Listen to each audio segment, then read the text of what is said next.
Hello, builders, tudo bem? Coffee Plus English hoje, hein?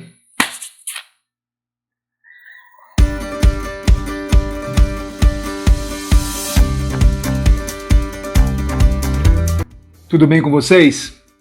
Existe uma conjugação verbal em inglês que a gente usa o verbo com ing. Quando a gente conjuga os verbos, a gente conjuga o verbo sempre em três colunas. É famosa as três colunas, né? Primeira coluna, segunda coluna, terceira coluna. A primeira coluna é quando a gente vai fazer uma frase de presente. A segunda coluna, no passado. A terceira coluna a gente chama de past participle, passado particípio. Agora, pensa comigo. Se tem o present, past participle, cadê o present participle aí da história? Então é por isso que os meus alunos, eu sempre trato com eles com 4 colunas. Primeira, segunda, terceira e quarta. A primeira coluna é present, esquenta a cabeça com esses nomes. A segunda coluna, past. A terceira coluna, past participle.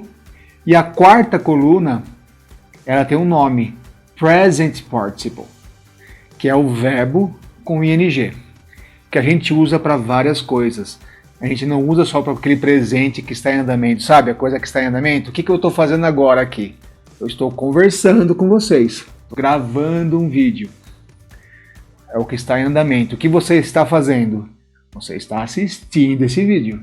Então, veja que eu coloco gravando, assistindo, fazendo, né? Então tem esse ando, endo e indo. No inglês, para fazer esse ando, endo e indo, tem um detalhinho, mas a gente usa o verbo com ing. Bonita essa cerâmica, né? Como a gente coloca o ing depois do verbo? É simples. Eu pego um verbo e acrescento o ing no final. Por exemplo, o verbo work vira working. Por exemplo, o verbo tell vira telling.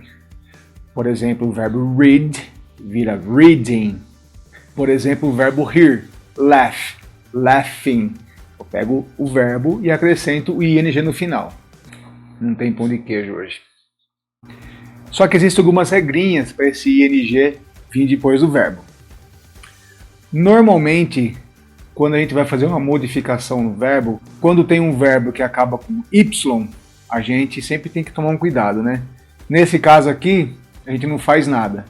Independente se é consoante mais y ou se é vogal mais y, a gente só acrescenta o ing no final. Por exemplo, o verbo chorar, cry, crying, consoante y. Consoante y de novo, ó, study, studying. Ou então vogal y, stay, staying, play, playing, empregar, employ, employing. Para essas regras do ing, para colocar o ing no final, para fazer o present participle, nós vamos precisar tomar cuidado em duas situações. Primeiro, quando o verbo acaba com e. Então, tem dois primeiros verbos aí. O be, que é o ser, estar, ficar, e o see, que é ver. Veja a pronúncia, ó. Be, see. Já acaba com esse i, né? Então, é só acrescentar o ing. Being, seeing.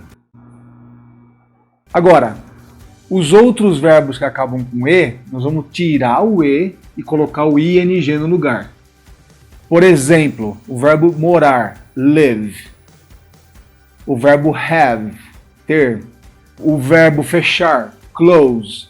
Veja a pronúncia deles, ó. Live, have, close.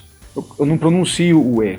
Então, para escrever o ing nesse verbo, eu vou tirar o e e vou colocar ing. Living, having, closing. Só tiro o e e coloco o ing. Vou tentar segurar minha mão aqui para não ficar mexendo muito. Uma outra regra para esse verbo que nós vamos precisar tomar cuidado é quando o verbo é um verbo curto, que ele acaba com consoante, vogal, consoante. Na verdade, é que a maioria dos verbos curtos são oxítona. Quem lembra disso aí, hein? Oxítona, nossa. Mas a regra vale para os verbos que são oxítonas. Então a maioria dos verbos oxítonas em inglês são verbos curtos, verbos de uma sílaba só. E aí o que acontece? Quando ele for um verbo curto, quando ele tiver uma sílaba só, ou quando ele for oxítona, para quem quiser saber mais conceito, tem que prestar atenção numa coisa. Se ele acabar com consoante, vogal, consoante, nós vamos ter que dobrar a última consoante para colocar o ing no final. Por exemplo, o verbo comprar, shop. Veja só, uma sílaba só, shop. P, consoante, O, vogal, H, consoante. Então eu vou ter que dobrar a última consoante. Então eu coloco shopping com 2 P's, shopping. O verbo get, olha só, get, uma sílaba só, consoante, vogal, consoante. Getting. O verbo nadar, swim. Olha só, o verbo de uma sílaba só, swim. Consoante, vogal, consoante. Swimming. Eu vou dar uns exemplos para vocês agora de verbos que acabam com consoante, vogal, consoante, só que não tem aquela regra. Por quê? Porque ele é um verbo paroxítona. Quem lembra dessa aula de português da escola? Ele tem 2 sílabas e a primeira sílaba aqui é a mais forte. Por exemplo, ó, open. Veja só, 2 sílabas. Open. Abrir. Open. Veja que o O, a primeira sílaba, é a mais forte. Ó, open. Nesse caso, opening, não dobra o N. Por exemplo, o verbo listen. Ouvir. Listen. Veja só, acaba com consoante, vogal, consoante. Mas olha só, a primeira sílaba aqui é tônica. Ó, listen. Então, listening.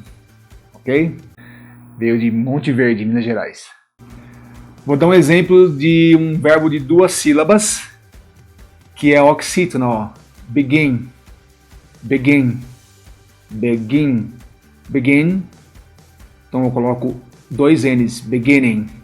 Por quê? Porque ele é um verbo de 2 sílabas, mas ele é oxítono. O verbo die, que acaba com essa junção de IE. Die. Quando acaba IE, tira o IE, coloca o Y. E aí, ING. Dying. Ou então, lie, que é deitar ou mentir. Tirem o IE, tá vendo? Tem o IE. Tira o IE, coloca o Y. Lying. Ok? Essa conjugação a gente usa para fazer presente contínuo e a gente usa para fazer outras coisas. Quando você bater um olho, tiver com ING, nem sempre é ando, endo, indo, ondo. Se você gostou desse vídeo, deixa seu like, compartilha isso para seus amigos, suas amigas que precisam falar inglês. Eu sempre coloco a hashtag por um Brasil bilíngue, né? Vamos fazer esse Brasilzão falar inglês. Vamos expandir. See you. Bye bye.